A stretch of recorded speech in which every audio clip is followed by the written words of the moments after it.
Hi, everyone. Welcome to the UK Data Service workshop on data management basics. It is the second session. The first one was about data management, and my colleague Anka has done that. You can access the slides on that on our website under the events page and the YouTube recording on our YouTube channel. So this session is about ethical and legal issues in data sharing. My name is Hina and I work as a senior research data officer. We are based at the University of Essex. My colleague Gail is also here today facilitating with the session. So this session includes presentation and you will get the slides after the session. As I said, I'll be using Mentimeter throughout the session, which can be accessed on this link or using this QR code. You can use your use the Mentimeter on your mobile as well. So before I begin, please, just a couple of questions on Mentimeter. So just a couple of questions related to your background on Mentimeter. So you can see that people from diverse backgrounds, which is fantastic. There are some responses. So that's great. And then another question, is there any specific aspect of ethics and legal compliance that you are particularly interested in?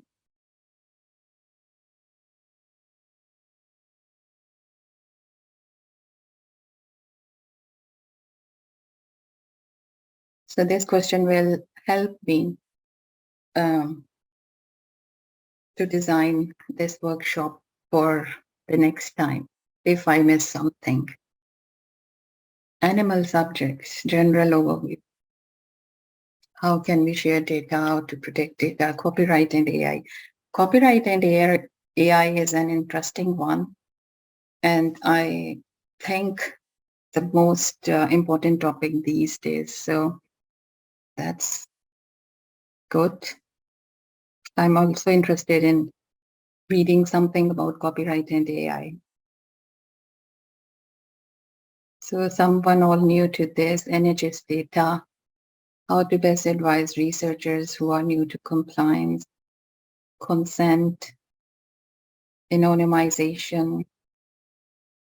So I will try to cover some of the information in today's workshop, but I'm running a complete workshop on consent in data sharing on 30th of November. You can find the link to register on our events page.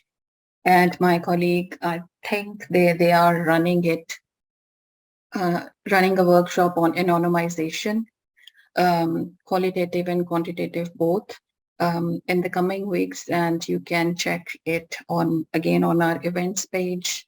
I'm running a workshop on copyright issues in secondary data use. It's somewhere in November, and my colleague Hina, she is running a workshop on copyright and publishing. It's again in November, and there are many more workshops coming up in our autumn training series, and all the links to register on our events page. You can check and register there. Yeah, so thank you for your responses. A lot of content that you are interested in. Thank you for your responses on the Menti. Overall aim of this session is to show you the key considerations in primary and secondary data sharing. The first section focuses on the key principles of ethical research set out by the ESRC, and it is then followed by the next section on legal frameworks that govern research data. We will also be covering the role of consent in research when it comes to data sharing. And finally, I will talk you through to the key considerations in secondary data use. And as I said, I will answer your questions in the end. So I know it is a lot of content to take in, but hopefully by the end of today's session, you will be able to identify key principles for ethical research. And I'm sure you know these already, but just as a refresher, some people are new to this area, so that would be helpful for them. However, I do hope that you will understand the legal frameworks that govern research data. and understand the role of consent in research beyond asking participants for research participation, and specifically in the context of data sharing for future use. And you will also understand the key considerations when using secondary data, especially in the context of copyright. But I haven't covered the AI and copyright in this workshop. So, as you may be aware that research data is of two types, primary data and secondary data. Primary data is data that is collected by a researcher directly from the original source through experiments, surveys, interviews, observations, or focus groups. On the other hand, secondary data is an existing data gathered from studies, surveys, or experiments that have been run by other people or for other research, such as existing data sets that archives, essays, reviews, or social media. So in the first section, which is related to primary data, I will briefly discuss the key principles of research ethics, and I'll also talk you through to some of the ethical considerations and best practices in data sharing, including some research ethic self-assessment resources. So ethic issues are most likely to arise around privacy, equality, diversity, and health and safety. And research ethics govern the standards of conduct for scientific researchers. So it is important to adhere to ethical principles in order to protect the dignity, rights, and welfare of research participants. The ESRC has set out key principles for ethical research, and according to these principles, researchers should ensure that their research is beneficial to participants, and they should be realistic about the benefits that it is likely to deliver. And research should be designed and conducted in a way that respects the rights, interests, values, dignity, and autonomy, if possible, of participants, groups, or communities. And researchers should inform participants that they have a right to refuse to participate, and it should be free of consequences. And they can withdraw from the research for any reason. Integrity demands that there is a clear fit between what researchers say they will do and how they will conduct their research. And transparency means being clear about the nature of the research and communicating this to those involved.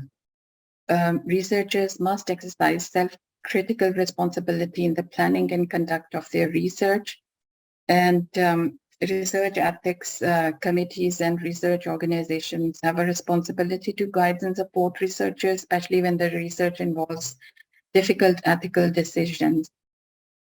And researchers should maintain the independence of their research, and where conflict of interest cannot be avoided, it should be made explicit.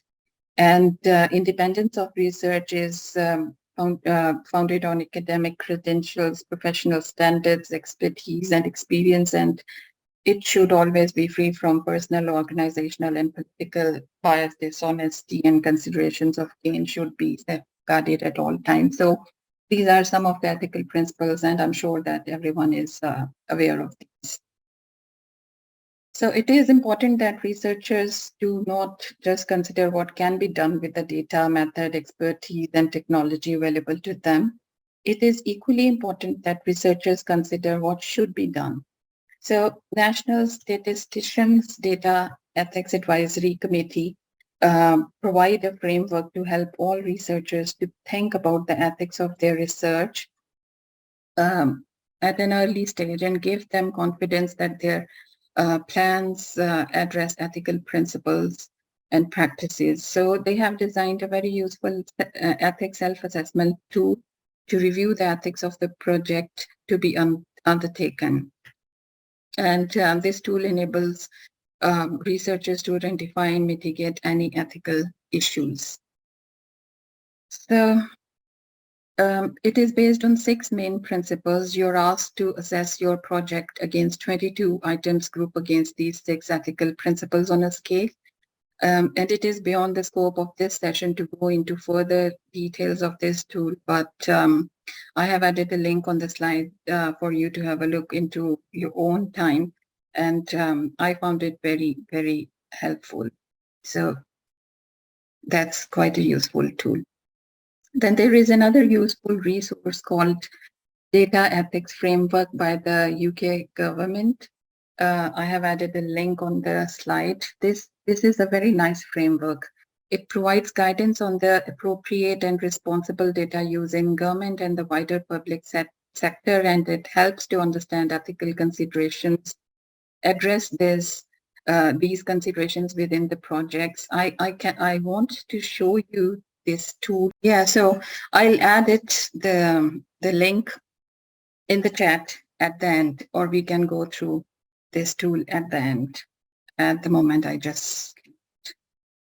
but it is you can Google it. It's called Data Ethics Framework, and it is, I think it has some overarching principles like transparency, accountability, and it outlines specific actions that covers the entire process of a project, and each section includes questions that will guide you through ethical considerations for your project, and it is very, very useful. So I'll go through it in the end if we have time. Otherwise, you can just Google and you can find that out. That's quite useful. So some of the best practices are that ethical obligations should be considered throughout the research life cycle, from planning and research design stage to the data collection stage and all the way to the future uses. That includes publications, archiving, sharing, and linking of data. And it is essential to have a knowledge about the standards and requirements of the relevant research organization.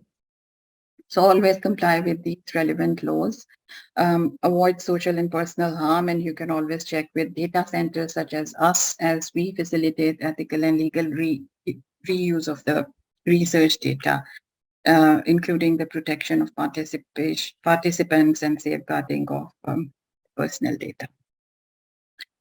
So the second section is all about legal frameworks that govern research data. But before we start on this, just a quick question on Menti about what type of data you are familiar with, intend to use, or are using.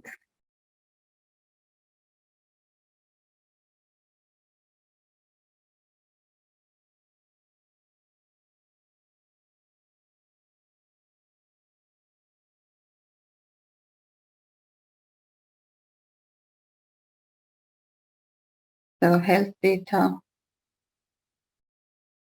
research data, quantitative, qualitative, administrative. Again, a very diverse types of data you are working with. That's interesting. Radiology reports, primary data. Anyone working with, yeah, secondary data. I see a response. Just, okay. Education, migrant data would be interesting. Animal data as well.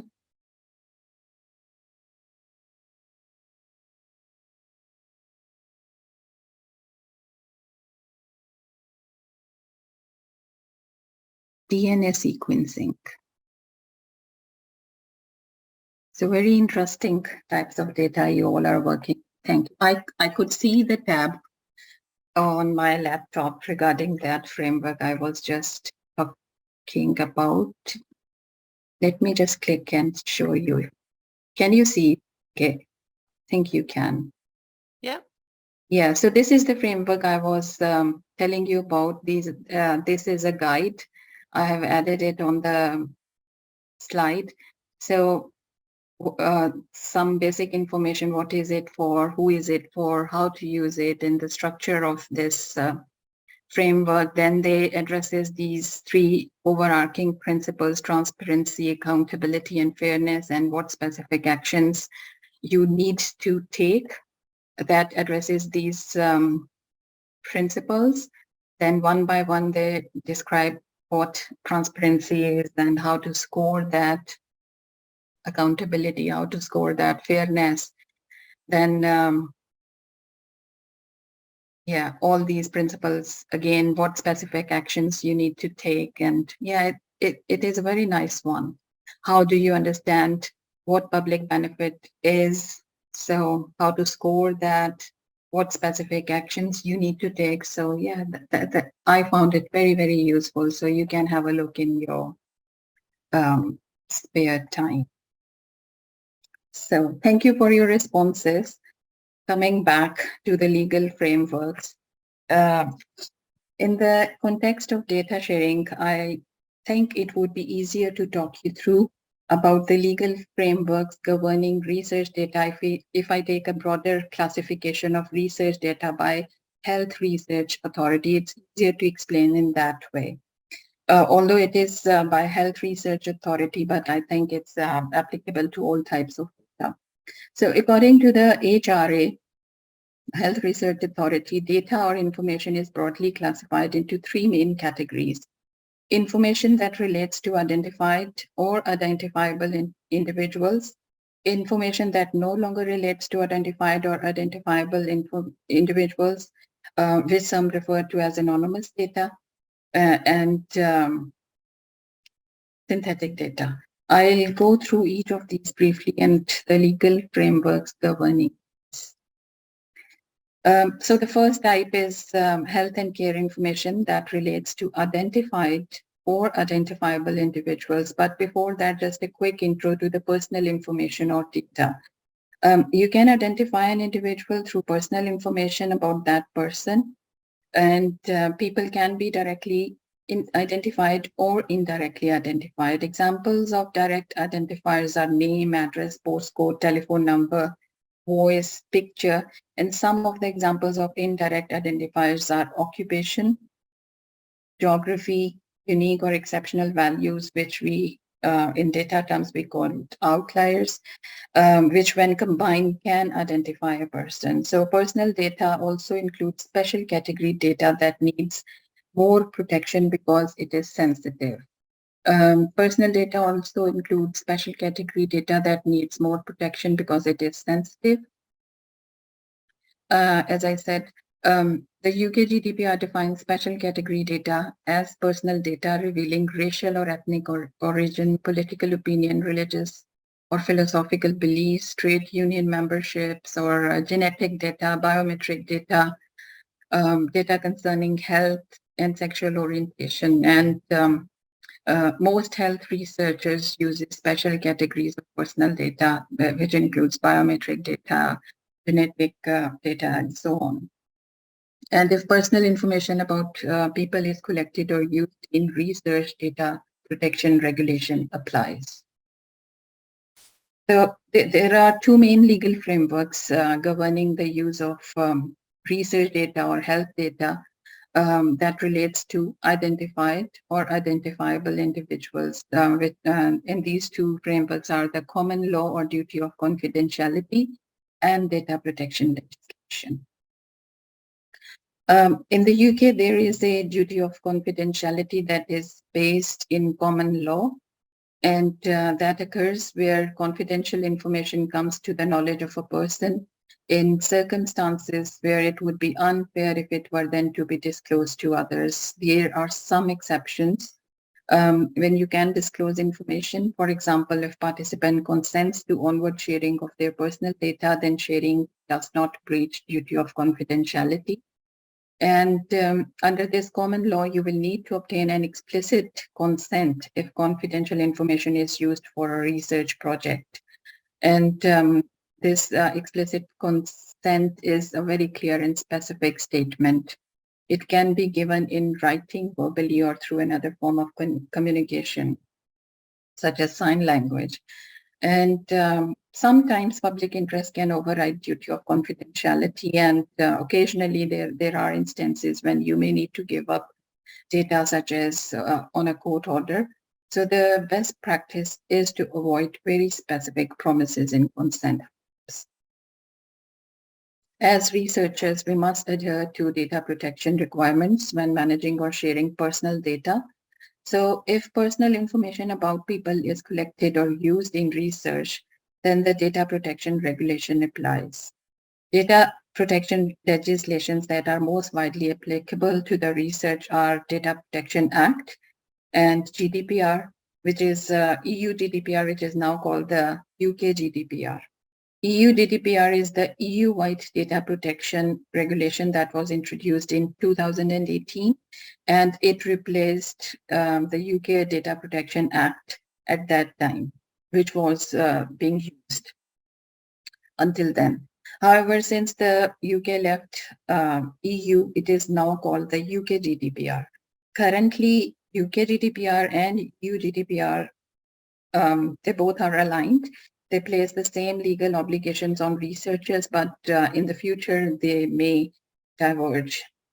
It will therefore be important for researchers to ensure that they gain local support from their university DPO when their research project will span across the EU.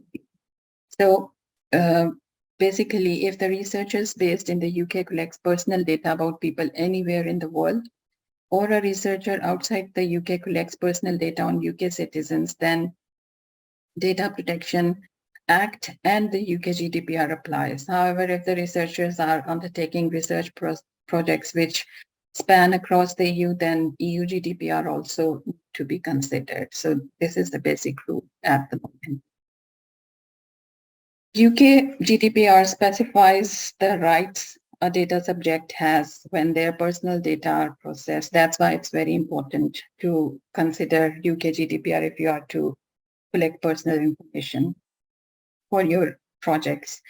And according to this, individuals have the right to be informed about the collection and use of their personal data. They have a right to access the information you hold, and they can request any change in the information, ask for erasure, object, or ask to restrict processing. They can also object in terms of data portability or transfers to outside the UK, and any sort of decision making, they can do that. And which of these rights will be relevant to processing personal data for your research project will depend on the nature of the project. And the chosen processing ground and which country the research is taking place is another important aspect to consider. But GDPR has given these rights to the participants.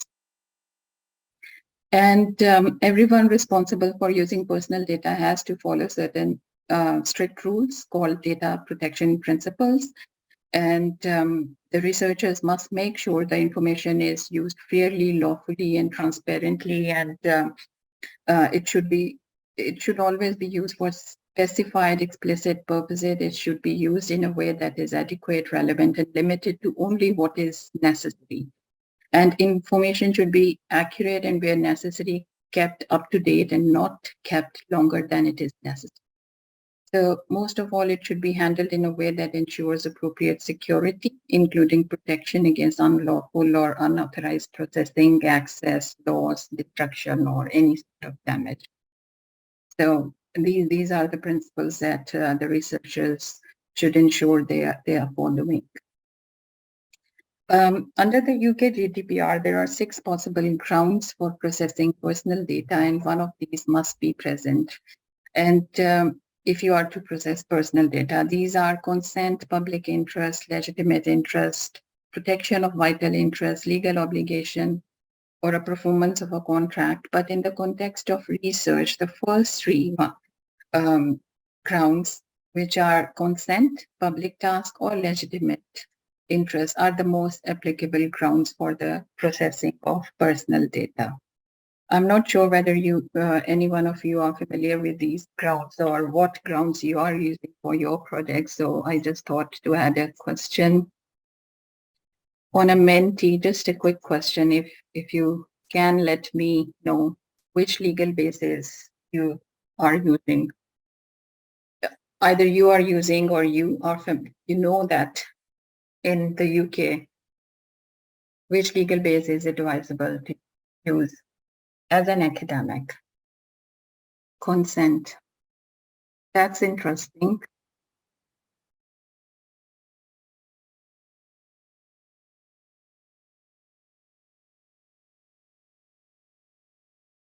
So I think it depends. the type of data you are working with. If you are working with the health data, I will go through this in the coming slides. Yeah, if it is health data, then yes, consent and public task. So majority of you have said consent so far.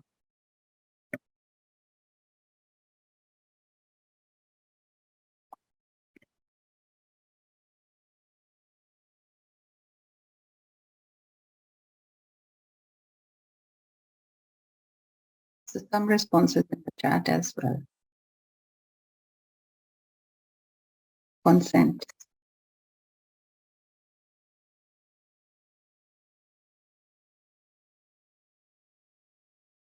When I was doing my PhD, I also thought my PhD was on health research. Yeah, so I considered that consent is the only base that we need to use to collect personal data. So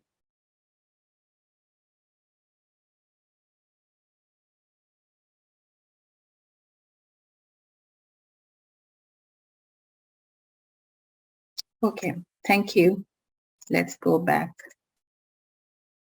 So yeah, some of you might surprise if you are not from health research background. Those who have asked for consent as a legal base, which is advisable to use in the UK, and they are from health, that's fine. Otherwise, Information Commissioner's Office advised that for almost all research conducted in the UK, organizations should rely on either public tasks for public bodies such as NHS, universities, UKRI, or legitimate interest for non-public bodies such as charities and commercial companies. So they advise to use public task for public bodies and legitimate interest base for non-public bodies. And you see that it's not consent. So that's might be surprising for some of you. However, those holding and using health information, which is a special category of personal data in the GDPR, and it also require a further condition in addition to the public task. So in academia, this is usually to support scientific and historical research. We use it as an additional basis in academia, which is called scientific and historical research. But in the health research, you have to use an explicit consent. So for health researchers, is consent plus public task, and for academia, public task plus scientific and historical research. So these are the two bases, or mainly ICO recommendation is to use public task, and almost all the universities in the UK, they use public task as the legal base to process personal data. So, but for the health research, you also need to complete a data protection impact assessment for any type of processing which is likely to be high risk. So you must therefore be aware of the risk of processing the special category data. So there is a misconception that data protection laws such as GDPR prohibits data sharing. However, it does not prevent data sharing as long as you approach it in a sensible and appropriate way. GDPR is useful for research because it legalizes much of the current good practice in research, placing people at the center. It offers enhanced rights to individuals whose data is being processed. And in the context of research, GDPR has the potential to further benefit research and archiving, helping to improve trust and confidence between the public and universities and between researchers and their participants. It's useful. So this section until now was about the data that can be identified or identifiable. So the second type that I spoke earlier was about the data that no longer relates to identified or identifiable individuals. So this is a data that has been anonymized or pseudonymized. Personal data that has undergone effective anonymization is not, however, regarded as personal data, and therefore it is not subject to the UK GDPR. This is because the data has been modified and transferred or otherwise made available to another organization such that it no longer relates to an identified or identifiable individual. So there are several anonymization techniques that can be used to do that. For example, aggregating, suppression, rounding, reduction, addition of noise, and so on. But it is beyond the scope of today's session to talk. However, I have added links at the bottom of the slide for you to have a look later. And as I said, my colleague will be running a workshop on anonymization in the coming weeks, so you can join that if you need more information. So data that is treated in this way is no longer considered confidential and generally speaking does not fall within data protection laws. It is important to note that even when health data is anonymized, it may still be possible to find ways of identifying your individual personal information when combined different pieces of information. So however, it would likely require special circumstances or efforts. And this effort may involve using other sources of information to narrow down the number of individuals that the data may be relating to. So, but there is some debate about this. On the other hand, pseudonymization is a security enhancing process that replaces or removes information in a data set that directly identifies an individual. And it is typically applied before information is shared with a third party. For example, it could involve replacing an NHS number, a name, or an address with a unique number or code, with the effect that identifying an individual directly from that data is not possible by the recipient without additional information, such as a key that would enable matching the pseudonym to direct identifiers in the data set, or any other means to re-identify the data. So personal data that has undergone pseudonymization but could still be attributed to an identifiable individual by the use of the data alone or in combination with the other data likely to be available is legally presumed to remain personal data under the UK GDPR. While personal data that has undergone pseudonymization, but that is no longer attributable to an identified individual is not considered personal data. For example, if an organization pseudonymizes data and holds the key, that data remains personal data to that organization.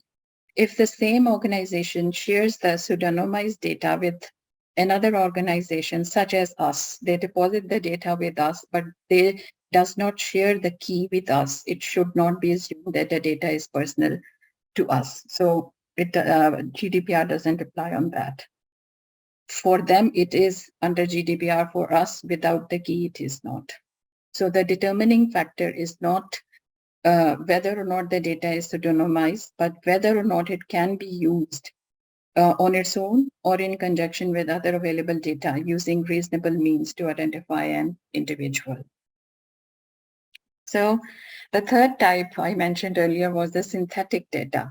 It is the information that is artificially created rather than generated by real world events. It can simulate synthetic populations that resemble the characteristics as well as diversity of actual people. And it can also be generated to be statistically consistent with a real data set, which it may then replace or augment. So as synthetic data is neither personal nor confidential, it is not subject to data protection legislation or common law or duty of confidentiality. So the third section is about role of consent in research. I'm sure you are all familiar with what informed consent is. However, when it comes to data sharing, then consent is used for two purposes: to fulfill ethical obligations and to be legally compliant. We all are familiar with what consent is, which is used for research participation, and it is considered as one of the founding principles of research ethics, where it is sought before participation in any research activity and for all participants. And it usually involves providing information regarding study purpose, risk, benefits, voluntary participation, how they can withdraw, and so on. However, as stated earlier, consent can be used as one of the legal bases of processing personal data under the UK GDPR. If a researcher collects, manages, and shares personal data, then consent of the data subject can be used as a legal base, as I said, to process this personal information.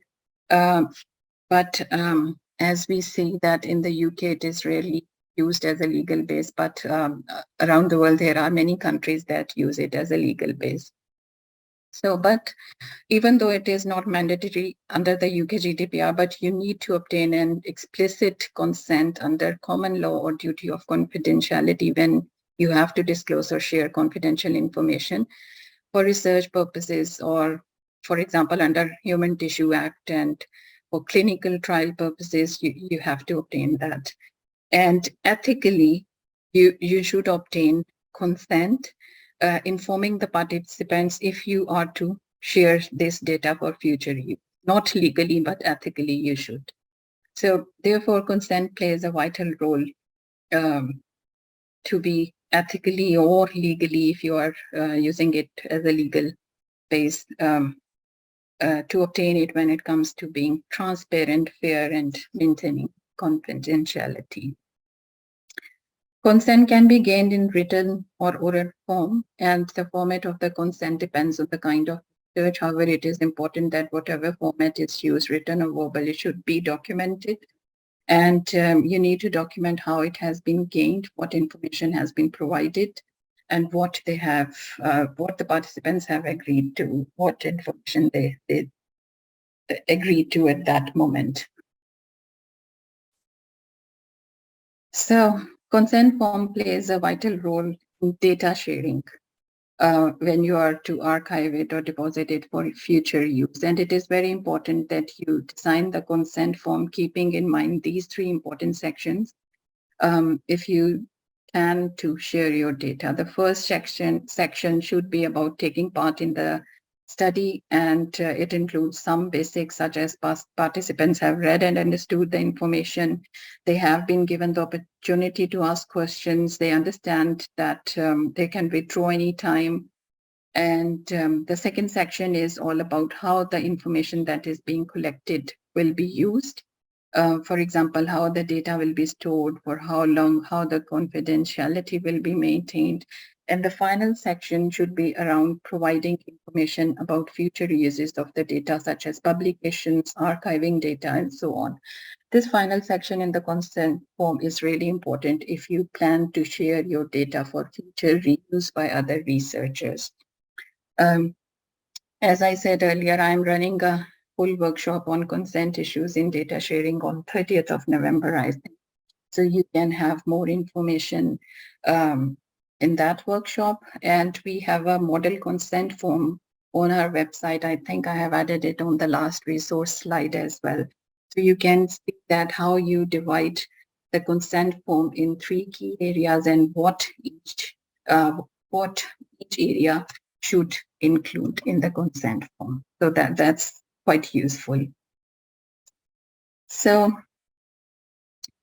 when you start a research project that involves collecting information from people, for example, via survey or interview, focus group, or whatever way, then these questions can help you to comply with data protection legislation in practice. The first consideration should be whether the project needs to collect information that would be defined as personal data. If not, then do not collect it. If the research does not collect personal data, then data protection legislation will not apply. If personal data are being collected, the researcher needs to identify who will be the data controller for the collection, storage, and handling of the data. This is unlikely to be the researcher themselves, and in most instances will be the researchers, universities, or institutes where they are working. So if the research involves collaborations of different partners, it will be important to identify whether they will be joint controllers of the data or data processors. It will be crucial to ensure data sharing agreements are in place. And where necessary, a processing or processor controller agreement should also be in place. The data controller is the person who determines the purpose for which and the way in which personal data is processed. By contrast, a data processor is anyone who processes personal data on behalf of the data controller. For example, if you deposit data with us, you are the controller and we are the processor who process data on your behalf. So an assessment will need to be made about the most appropriate processing ground to use for each research projects. And you are familiar by now that there are 3 grounds that appear most applicable for research: consent, public task, or legitimate interest. And if you are using consent as the processing ground, it is crucial that this is distinguished from consent for other ethical and legal purposes, and that participants can withdraw their consent for processing personal data. This is different from the right to withdraw from the research. So you need to make it explicit in your forms. So if public task is used as the processing ground, you must ensure that your university or institute is classified as a public authority. So that's another important point. In the UK, universities are the public authorities. So I'm talking about outside the UK. So, and also that research will be in the public interest. So if you are using legitimate interest as a processing ground, a legitimate interest assessment should be undertaken. This will need to identify the legitimate interest being pursued, demonstrating that personal data processed is necessary to achieve this, and this is being balanced with the rights and freedoms of the participants. So the information that needs communicating will be influenced by which processing ground is chosen. Broadly, participants should be informed about how any personal data collected about them will be used, stored, processed, transferred, the data controller is, and their contact details, the legal ground and purpose of the processing, any recipients of the personal data, period of retention and their rights, and so on. So remember, despite all the info I have gone through, bear in mind that much research data, even sensitive data, can be shared ethically and legally if researchers employ certain strategies. For example, offering protection of identities through anonymization or de-identification, using processing ground for personal data, and finally regulating access where needed. So you can deposit any data by using strategies. By the last one I said was you can regulate access to the data if it is sensitive. So I have added on this slide what I meant by regulating access. By regulating access, I meant that facilitating data sharing, especially when it is not possible to anonymize data or to obtain consent for data sharing. So in that case, you can restrict user access. For example, here at the UKDS, we facilitate 3 levels of access for data: open access for data that contain no personal information, safeguarded access for data that contain no personal information, but the data owner considers a risk of disclosure resulting from the linkage to other data or by combining several pieces of information. So it is available under end user license, and users need to register to access data. Users also need to agree to certain conditions, such as not to disclose any identifying information. And while the third one, controlled access, is for the data that may be disclosive. Controlled data are only available to users who have been trained and accredited, and their data usage has been approved by the relevant data access committee. And access to this data is through a virtual or physical secure environment.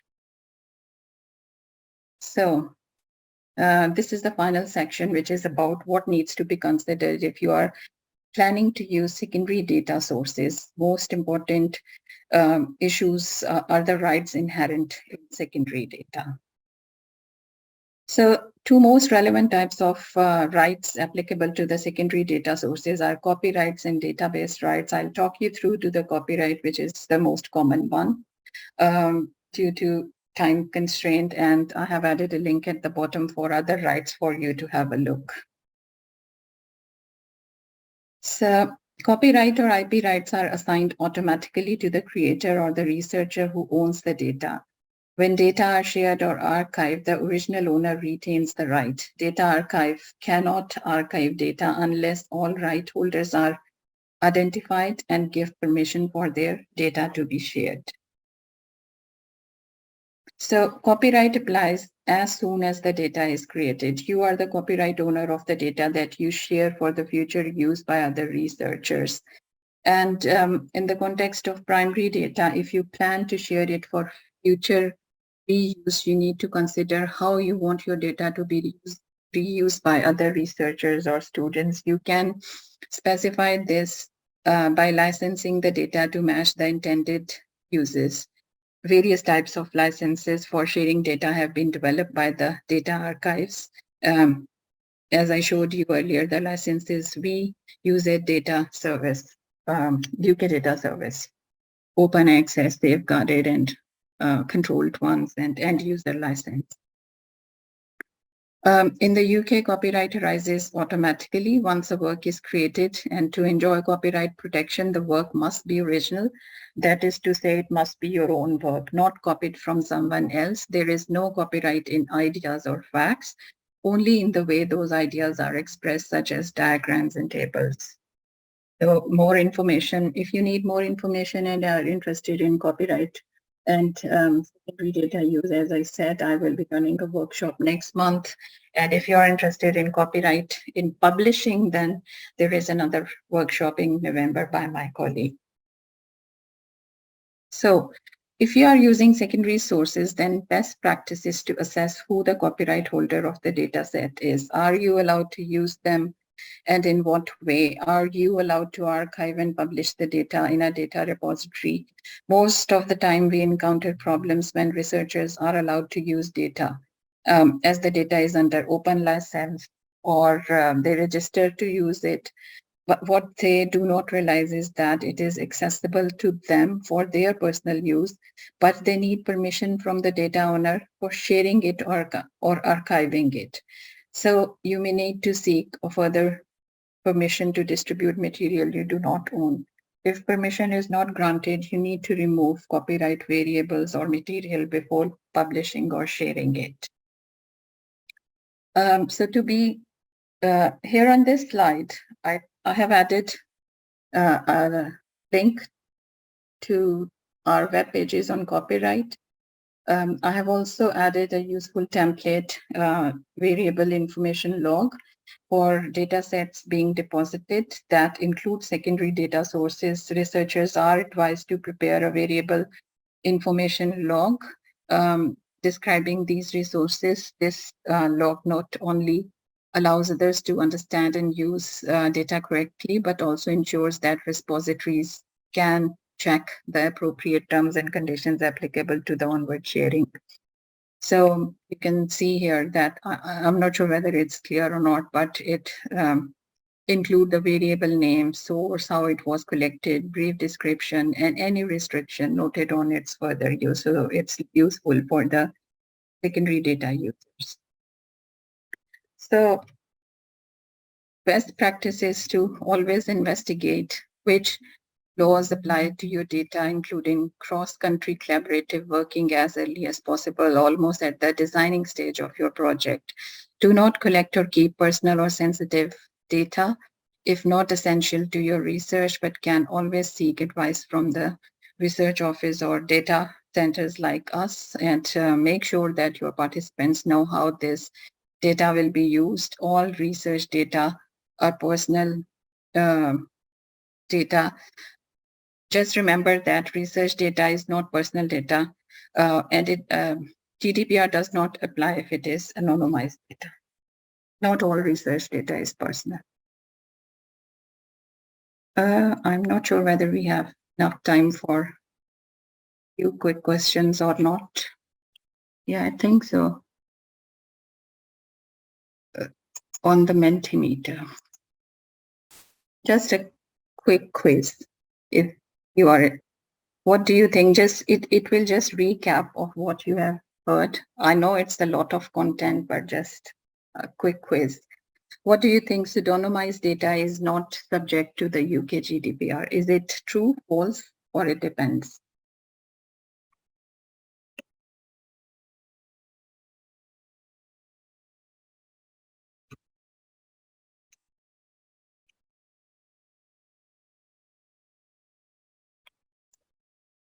Yeah, majority of say it false.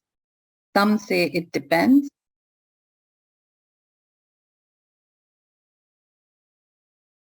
And someone says it's true.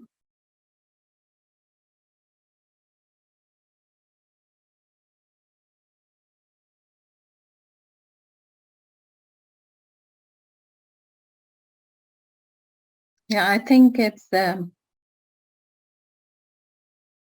depends, as well as you can say that it's false as long as the key to identify the data is held by someone else. Then it's not personal data. Then it's not under GDPR. For example, some organization deposited a pseudonymized data with us, and we do not hold that key that helps us to identify the individual, then it is not under the UK GDPR. But for that organization who holds the pseudonymized data as well as the key with the information to identify that can help to identify the individual, then for that organization, same pseudonymized data is subject to the UK GDPR. So it depends whether you hold the key to identification or not. And what do you think with this? Effectively, anonymized data is not subject to the UK GDPR.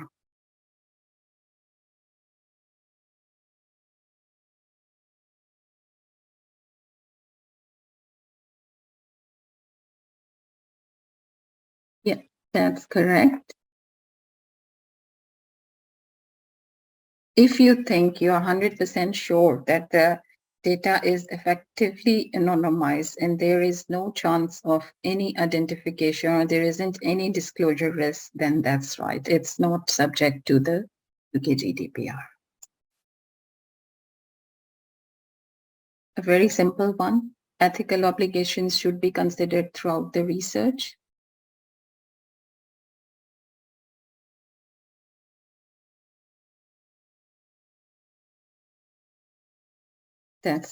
That's true. Thank you for your responses. And what do you think? If the researcher based in the UK collects data outside the UK, UK GDPR does not apply.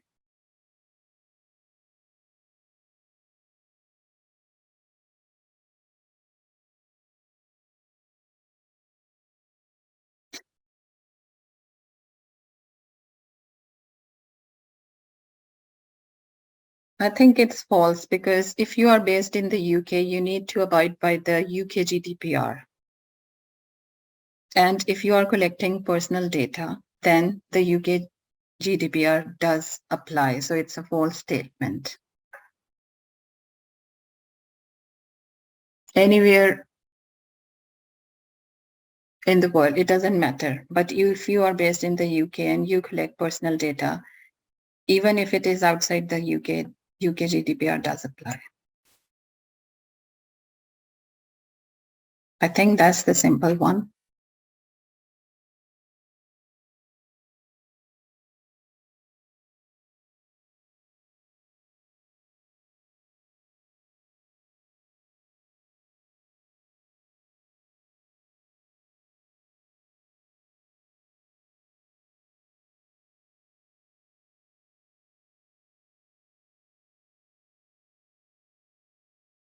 If there is no personal information in the data, then the data protection legislation does not apply.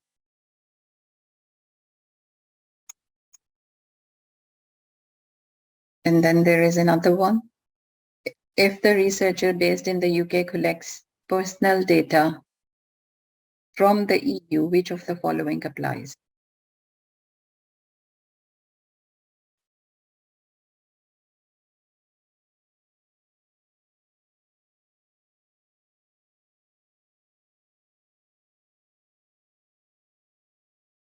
Yep, that's correct. EU GDPR and UK GDPR both applies. And this question is about the EU, but if you are collecting data anywhere in the world from the UK, then the current law in that country plus the UK GDPR both applies. So that's correct, EU as well as the UK. And what do you think?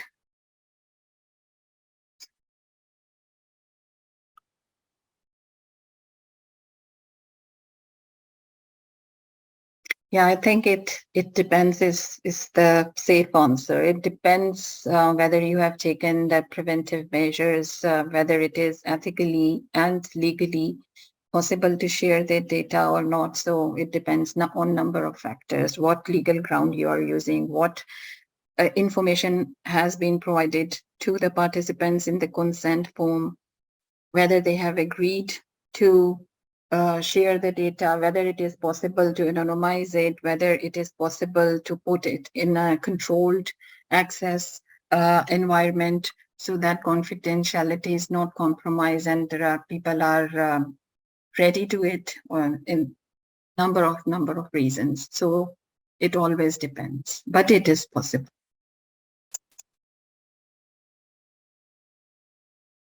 So what do you think informing participants about the future uses of data is an ethical obligation, a legal obligation, or you are not sure?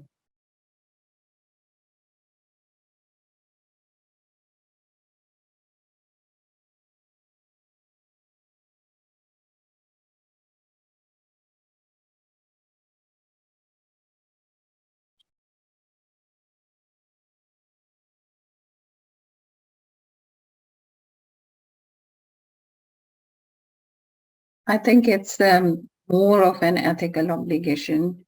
Yeah, there isn't any specific law that states that if you are collecting personal information and GDPR applies, then yes, it's a legal obligation. But if you are not collecting personal information or you are anonymizing that data, so anonymized data does not fall under the UK or EU GDPR, then it's an ethical obligation. You should inform them. So it depends on the project. So it could be an ethical, it could be a legal, or it could be both. So this is a statement we encounter every now and then from the data that researchers deposited with us in the consent forms. What do you think? Is this appropriate? If you plan to share that data, or is it's a funder requirement to share that data for future uses? Yeah, that's false. That's not an appropriate statement because it precludes data sharing. So researchers who plan to deposit data in archives so that other researchers can use it, they should avoid such statements in their consent.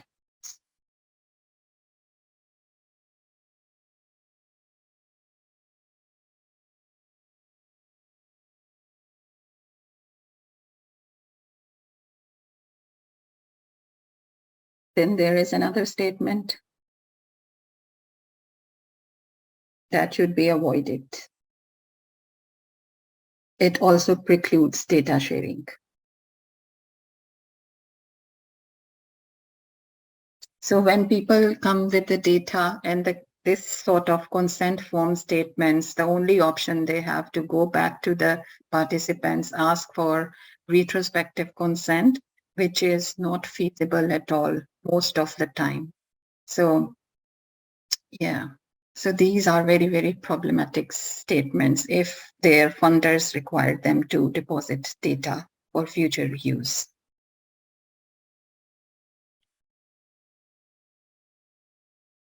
I'll go through these ones in my consent issues workshop. These ones and some more, and then example consent forms as well. So another statement that we came across is all research data will be destroyed after so and so years appropriate.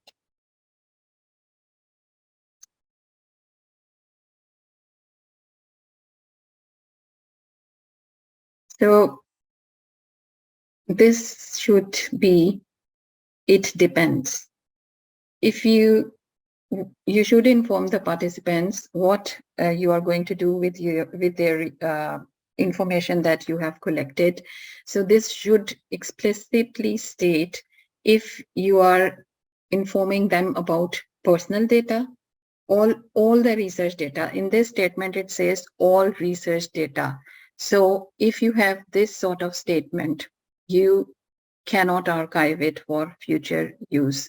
So if you need to be explicit that some universities, they have a policy of if you are not depositing personal data, it will be kept for 5 years, 10 years. It all depends on the organization or institute's policy, and it will be destroyed. So that is fine. You separate the personal data from the research data. So always consider before using such statements. And if you are planning to share your data, such statements are very problematic.